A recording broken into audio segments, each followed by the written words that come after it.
Olá pessoal, bem-vindos a mais esta videoaula e hoje nós estaremos fazendo análise de um circuito DC que contém mais do que uma fonte. A ideia é estar encontrando todas as correntes e tensões em cada elemento aqui do circuito. Para isso nós vamos utilizar um método conhecido como análise de malhas. A ideia é estar implementando esse circuito na prática para comprovar então as correntes e tensões e o valor de cada componente aqui medido. O valor exato então do resistor de 1K medido de 978 ohms. O valor do resistor de 220 ohms medido é 216 ohms. E o valor de 560 ohms medido na prática aqui deu 552 ohms. Então esses valores são substituídos aqui no nosso circuito. E agora sim nós podemos fazer a análise de malhas. O método das malhas que nós iremos utilizar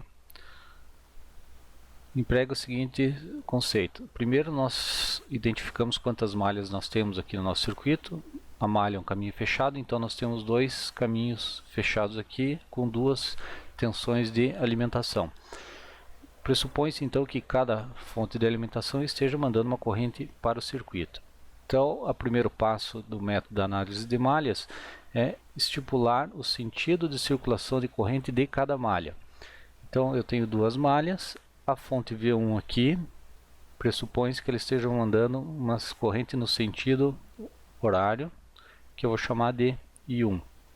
E a fonte V2 está mandando uma corrente no sentido anti-horário, que eu vou chamar de corrente 2. Essas correntes aqui a gente chuta, na verdade, o sentido de circulação. Isso aqui é só uma hipótese inicial, não quer dizer que as correntes estejam realmente nesse sentido. Eu posso chutar qualquer sentido. E se na hora dos cálculos a corrente for ao contrário, o resultado final vai dar um resultado para a corrente, resultado negativo, ok? Então, inicialmente a gente estipula o sentido de circulação de corrente de cada malha, dá um nome para essas correntes. Aqui a gente chamou de corrente I1 e corrente I2. E aí sim, o próximo passo é fazer o somatório de todas as tensões dos componentes de cada malha. Nós iremos começar então aqui com a malha 1, onde a gente vai somar a tensão da fonte, a tensão do resistor R2, mais a tensão do resistor R1. Segundo a lei de Kirchhoff das tensões, o somatório de todas as tensões aqui no caminho fechado deve dar zero, né? Um potencial nulo. Então a gente começa aqui pela nossa fonte V1 e a gente vai circular junto com a corrente. Como a corrente entra pelo lado negativo da fonte, menos aqui embaixo, então eu vou chamar de menos V1. Lembrar o seguinte, a corrente ela sempre entra pelo lado positivo de um resistor.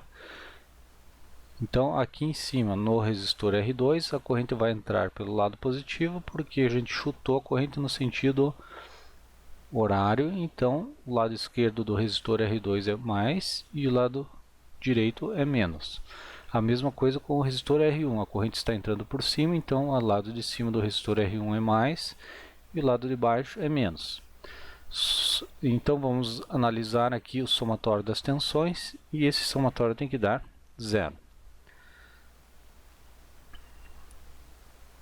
Então seria menos V1, estou entrando por baixo da fonte, do lado negativo, mais VR2, mais a tensão em cima do resistor 2, que eu chamo de VR2, depois mais VR1, mais VR1, que é a tensão em cima do resistor 1.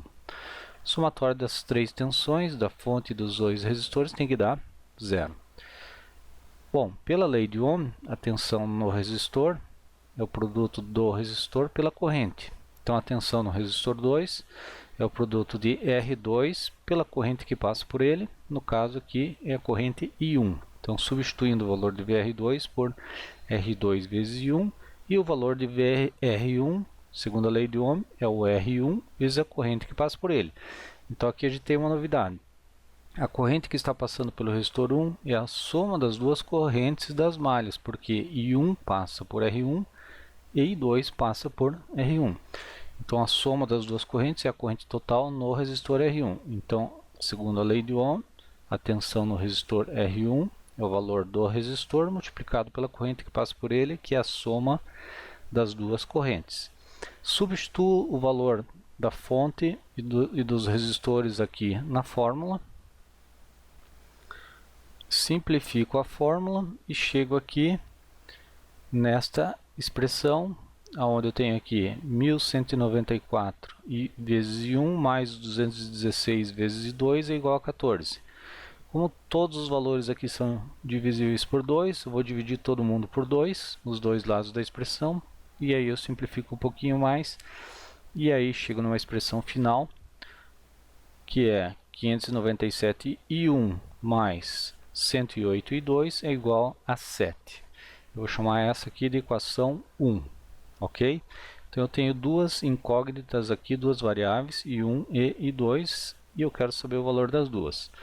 Para conseguir resolver e encontrar essas duas variáveis aqui, I1 e I2, eu preciso então agora encontrar uma segunda equação, que é a equação que vai ser levantada através aqui da malha 2. Então vamos para a análise da malha 2. Da mesma forma que nós analisamos a malha 1, nós faremos análise aqui da malha 2, onde nós circularemos com a corrente de malha, que seria a malha 2, ou a corrente I2, no sentido anti-horário. Bom, então o somatório de todas as tensões aqui na malha 2 tem que dar 0, ou seja, o somatório de todas as tensões em todos os elementos aqui tem que dar 0. Circulando com a corrente, inicialmente a gente entra, então pelo lado negativo da fonte V2, então é menos V2. Como vou entrar no resistor aqui por cima no sentido anti-horário, eu tenho que lembrar que a corrente sempre entra no lado positivo do resistor. Então, somatório aqui da tensão, vou somar mais a tensão no resistor R3, e a corrente I2 vai entrar pelo lado positivo de R1, porque ela entra por cima aqui, e onde ela entra é sempre positivo. Então, mais a tensão do resistor R1 é igual a 0. Então, a gente somou as três tensões e o resultado tem que dar nulo.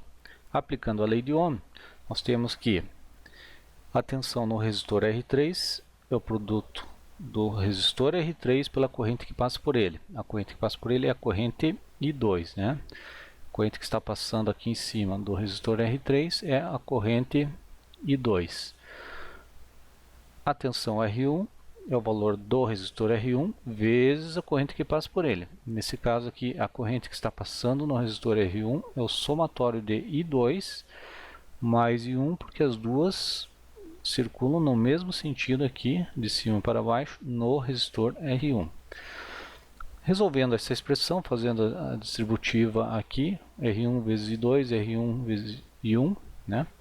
E substituindo os valores do resistor e da fonte de tensão V2, nós chegamos à expressão que 216,1 mais 768,2 é igual a 12. Todos esses três elementos aqui são divisíveis por 4. E aí, dividindo os dois lados da expressão por 4, a gente chega aqui que 54,1 mais 192,2 é igual a 3. Essa é a nossa segunda expressão. Juntando aqui as duas expressões que a gente obteve, equação 1 e equação 2, está aqui a equação 1 e aqui a equação 2, nós temos um sisteminha linear que tem que ser resolvido para que se encontre os valores aqui de I1 e I2. A forma mais fácil uma das formas, né, de se resolver esse sistema linear é, eu multiplico em cima e embaixo aqui, tentando igualar os coeficientes de uma das variáveis, porém com sentido contrário. Se eu pego a expressão de cima e multiplico toda ela por 54, eu tenho esse valor aqui de cima. Se eu pego toda a expressão aqui de baixo, 54 e 1 mais 192 e 2 igual a 3, e multiplico pelo coeficiente de cima, com o sinal trocado, eu chego na expressão aqui, ó, essa segunda expressão. E se a gente observar, a equação de cima multiplicado por 54 forneceu aqui um I1 com coeficiente igual ao da expressão aqui de baixo, quando essa segunda equação foi multiplicado por menos 597. Isso nos permite, então, somar os dois elementos, as duas expressões, e eliminar um dos termos. Isso mais isso me dá zero. Somando essas duas expressões, nós temos aqui menos 108.792 é igual, somando esses dois valores, a menos 100.413, na verdade. Isolando o valor de 2, nós chegamos à conclusão, então, que I2 vale 12,99 miliamperes. Então, a gente está simplesmente resolvendo o sisteminha de equações. Aí eu pego esse valor de 2 que eu encontrei e substituo na equação 1. Em qualquer uma delas, nesse caso eu vou substituir na equação 1, está aqui a equação 1, 597,1 mais 108,2 igual a 7, substituo o valor encontrado de I2, que é 12,99 mili, e aí sim a gente isola o valor de 1 e chega à conclusão que a corrente I1 da malha 1 é 9,37 miliamperes. Então está aqui, a gente achou a corrente I1, que é a corrente no resistor 2. Achamos a corrente I2, que é a corrente que sai da fonte V2 e passa pelo resistor 3. Como os valores calculados são positivos, significa que os valores arbitrados inicialmente de sentido de corrente aqui estão corretos, uma no sentido horário e dois no sentido anti-horário. Isso quer dizer que aqui em R1 as duas irão se somar. Então a corrente no resistor R1 é a soma de I1 mais I2, como a gente havia previsto aqui. Certo? Eu somo as duas correntes, chego aqui que um total de corrente passando pelo resistor R1 de 22,36 miliamperes. Então repetindo, corrente 1 deu 9 milha, corrente I2 12 milha, as duas se somam dando um valor de 22,36 miliamperes. Se nós observarmos aqui os valores obtidos na prática, são exatamente esses valores calculados aí, né? Com um certo grau aqui de... tem um pequeno errinho, mas muito próximo. E um está aqui, 9,37, aqui deu 9,35, o I2 deu 12,99 mili calculado, aqui na prática deu 13,1 miliamperes, e 1 e 2, e 1 mais I2 deu 22 miliamperes, na prática aqui também 22,4 miliamperes. Então comprovando aí a nossa análise de malhas. Bom, já encontramos as correntes, agora nós queremos encontrar as quedas de tensão em cada resistor.